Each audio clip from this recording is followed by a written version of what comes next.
Não erreis, Deus não se deixa escarnecer, porque tudo que o homem semear, isso também ceifará. Porque o que semeia na sua carne, da carne ceifará a corrupção, mas o que semeia no Espírito, do Espírito ceifará a vida eterna. E não nos cansemos de fazer o bem, porque a seu tempo ceifaremos, se não houvermos desfalecido. Então, enquanto temos tempo, façamos bem a todos, mas principalmente aos domésticos da fé.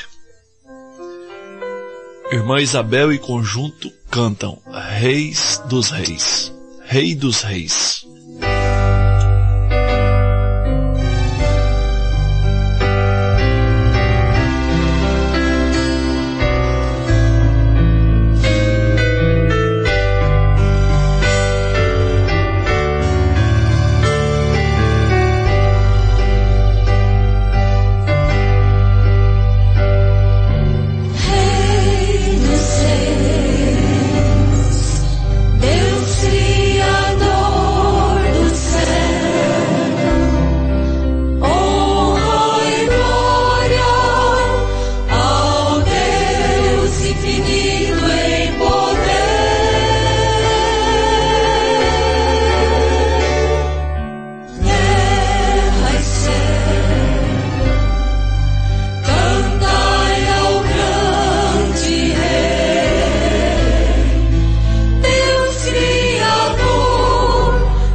Nós cumprimentamos todos os nossos irmãos ouvintes no nome do Senhor Jesus, desejando que Deus possa continuar nos abençoando. Amados irmãos, é um dever nosso, conforme nós temos base para esta nossa programação, a carta aos Gálatas, capítulo 6, começando no versículo 7 e indo até o versículo 10. É uma leitura muito conhecida. Tudo que o homem semear, isso também ceifará. Gálatas 6, versículo 7. Mas é importante nós termos uma consciência de que nós devemos fazer o bem a todos. A todos. É o nosso dever. É o nosso dever. Ninguém é tão pobre que não possa dar, como ninguém é tão rico que não possa receber.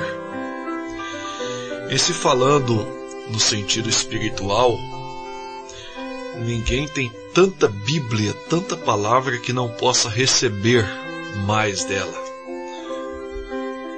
Como também ninguém é tão simples na atuação divina que não possa dar também na palavra. Então, o dever daqueles que conhecem a palavra é dar da palavra, por menor que seja o conhecimento. Bem entendido. O apóstolo São Paulo, na primeira carta aos Coríntios, capítulo 11, versículo 1, ele diz: sede meus imitadores como eu sou de Cristo. E em São Mateus 5, versículo 48, nós encontramos: sede vós, pois, perfeitos, como é perfeito o Pai que está no céu. Esta é a escritura que nós temos. E como base nesta escritura, nós devemos entender que fazer o que Jesus fez, dar da palavra, sabendo que Ele próprio era a palavra, o pão vivo que havia descido do céu. São João capítulo 6, a partir do versículo 46. Ele disse: quem comer desse pão viverá, pois esse pão é a minha carne e eu a darei pela vida, para que o mundo tenha vida. Então veja só, ele, na parábola do sermão profético, melhor dizendo, no sermão profético de São Mateus capítulo 25, nós encontramos que ele mostrando sobre a vida eterna e o castigo eterno, ele mostrou que aqueles que já estivessem com ele, veja só, com ele, esses são aqueles que vão na primeira ressurreição. Já estivessem com ele, então ele haveria de separar alguns daqueles que hão de enfrentar o julgamento, o juízo. Esses são simplesmente salvos, não são os eleitos da primeira ressurreição.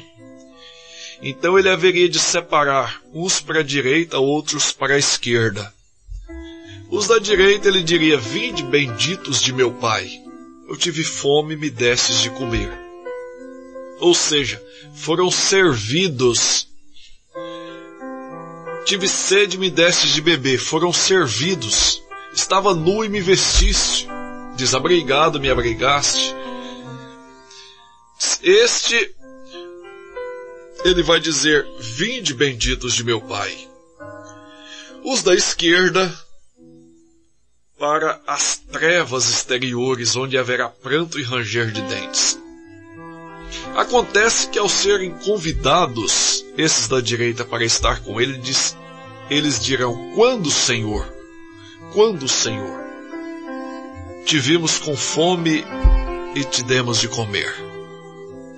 Estava com sede e te demos de beber. Diz: então ele há de apontar para aqueles que já estarão com ele, Veja só, esses considerados pequeninos, quando fizeste a um destes pequeninos, a mim fizeste. Esses já estarão com ele. É por isso que nós entendemos através da própria palavra que a noiva, o eleito, ele não passa pela grande tribulação. Ele não enfrenta o juízo. Isso aí ficará para os salvos, apenas salvos durante a tribulação. Mas veja o que é importante aqui, amados ouvintes, é que em Mateus 25, versículo 45, ele responderá: em verdade vos digo que quando fizeste a um destes pequeninos, a mim o fizeste. Veja só, está aqui a questão porque Paulo disse: enquanto podemos, façamos o bem a todos, mas principalmente aos domésticos da fé. Não nos cansemos disso. Está aqui porque nós estamos distribuindo o pão vivo que veio do céu, a palavra. É de responsabilidade nossa. E, no demais, a mesma palavra que o apóstolo São Paulo distribuiu aos pequeninos, sabendo que foi o cumprimento do ministério do Senhor Jesus Cristo. E ele diz: sede meus imitadores como eu sou de Cristo.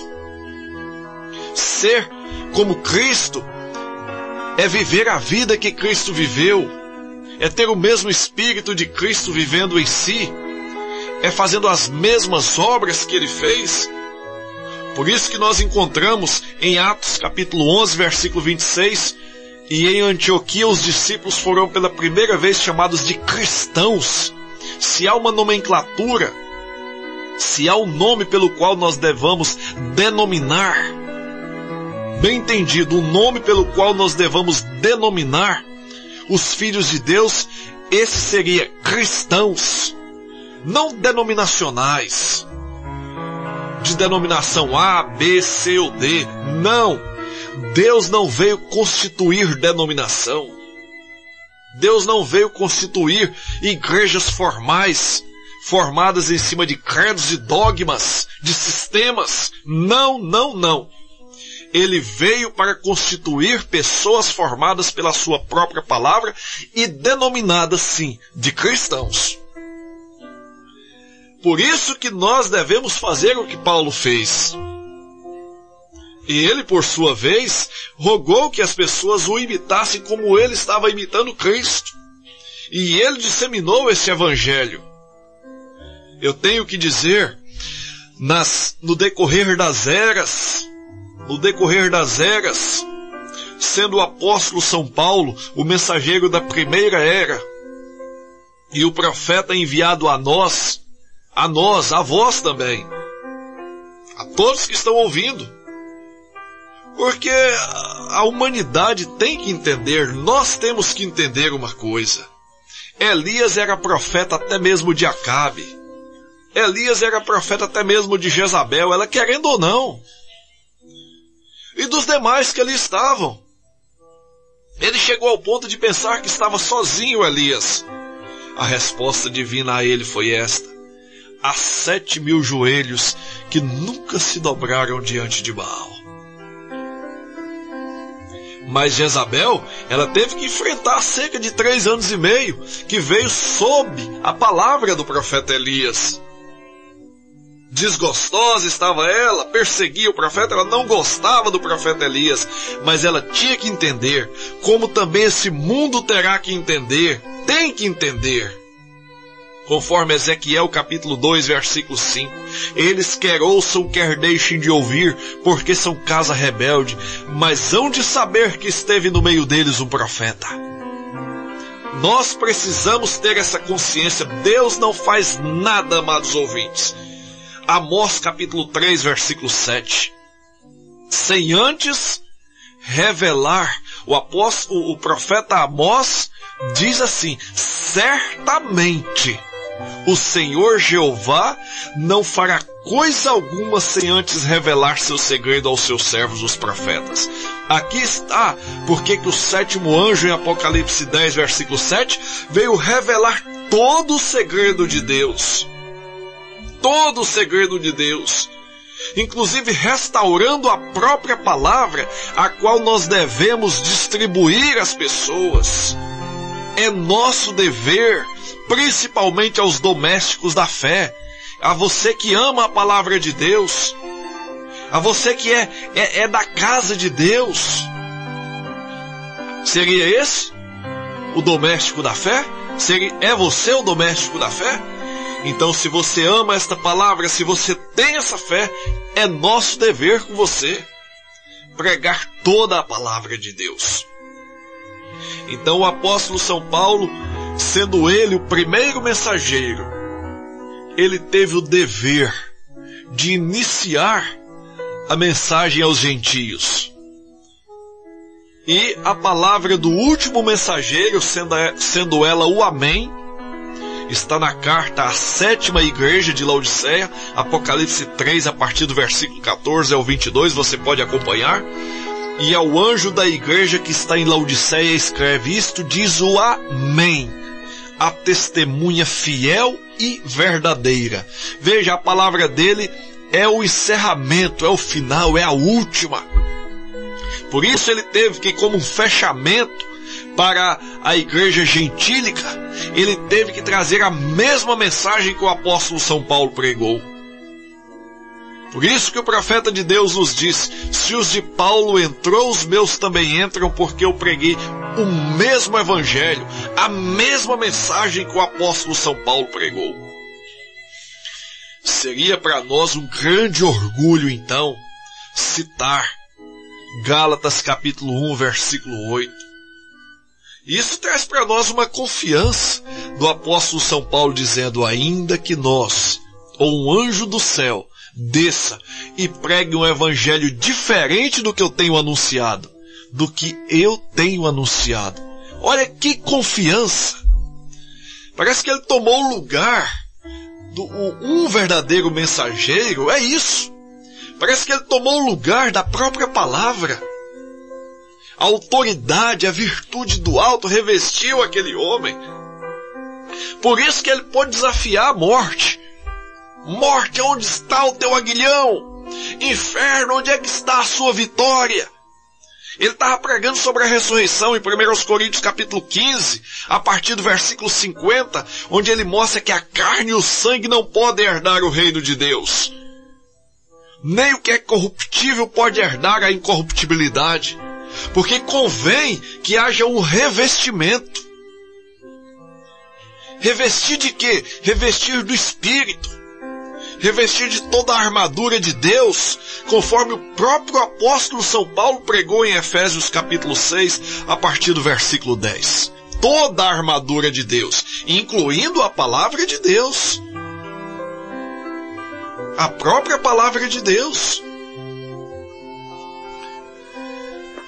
É o apóstolo São Paulo falando: no demais, irmãos meus, revesti-vos de toda a armadura, para que possais resistir nos dias maus. Se tem um tempo pelo qual nós devamos estar revestidos de toda a armadura de Deus, é esse do qual nós estamos vivendo. E não é por causa simplesmente de um mal que está assolando fisicamente a humanidade. Isso é simplesmente demônio no estado físico, para o qual a ciência deu nomes a eles. Covid-19. Isso é simplesmente um nome científico dado a um demônio, a um espírito das trevas.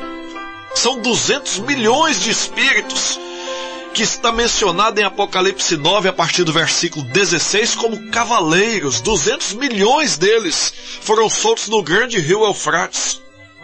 E o profeta de Deus nos mostra no sermão intitulado Festa das Trombetas. Ele diz que esses milhões de espíritos estão soltos exatamente na era de Laodiceia, para atormentar, matar a terça parte das pessoas que estão sobre a terra. Agora, O grande mal que devemos ter consciência que não pode nos afetar é a morte espiritual. E para prevenir-se contra esta, é preciso nós termos o revestimento espiritual, toda a armadura de Deus, amados irmãos ouvintes, para nós podermos resistir nos dias maus. Pense, precaução. Você coloca uma máscara, muito bem. Álcool gel nas suas mãos, muito bem. Chega em casa, você tem todo métodos a cumprir para o seu próprio bem, para a integridade física. Você tira aquela roupa que você saiu para a rua, já coloca diretamente no cesto as roupas que vão ser lavadas. E de preferência você vai ter a roupa para sair para a rua. Você vai ter a roupa para vestir dentro de casa.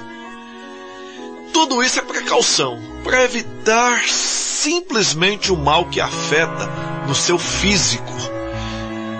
Agora veja só, tome isso como uma alegoria. E no seu espiritual? E no homem interior? O que nós devemos fazer se não tomar a palavra de Deus como um antídoto para resistir nos dias maus? Volto reiterando a citação. Efésios capítulo 6, a partir do versículo 10, para que você não se esqueça.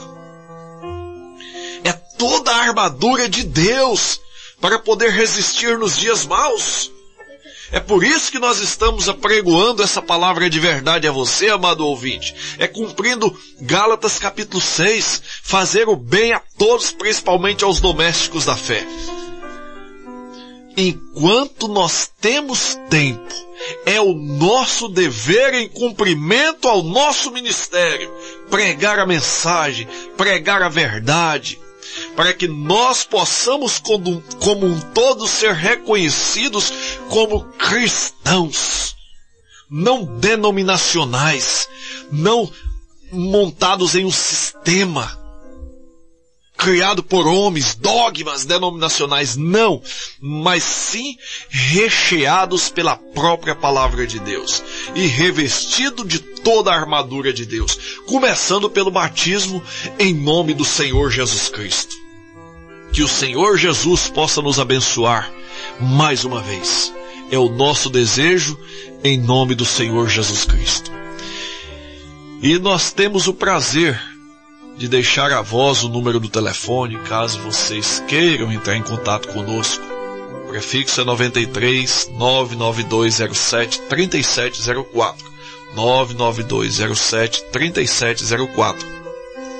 E também desejar que vocês estejam conosco amanhã, se o Senhor nos permitir, porque essa programação vai ao ar de segunda a sexta, às 20h30, iniciando e encerrando às 21h.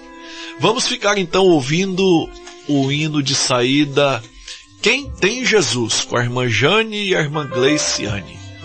Boa noite com Jesus.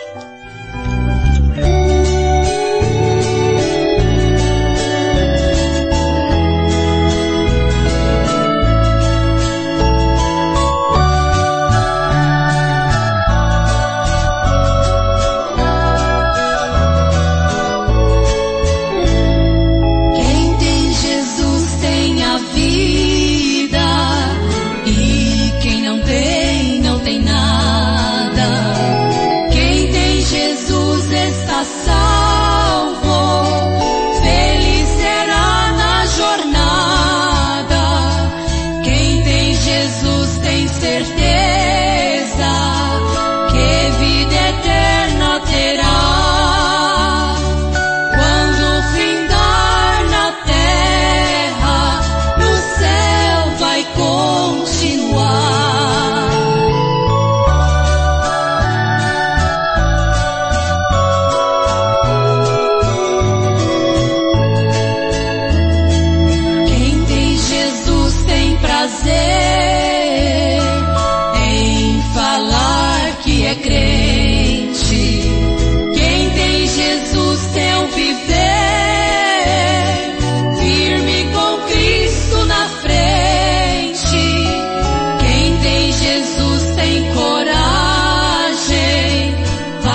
contra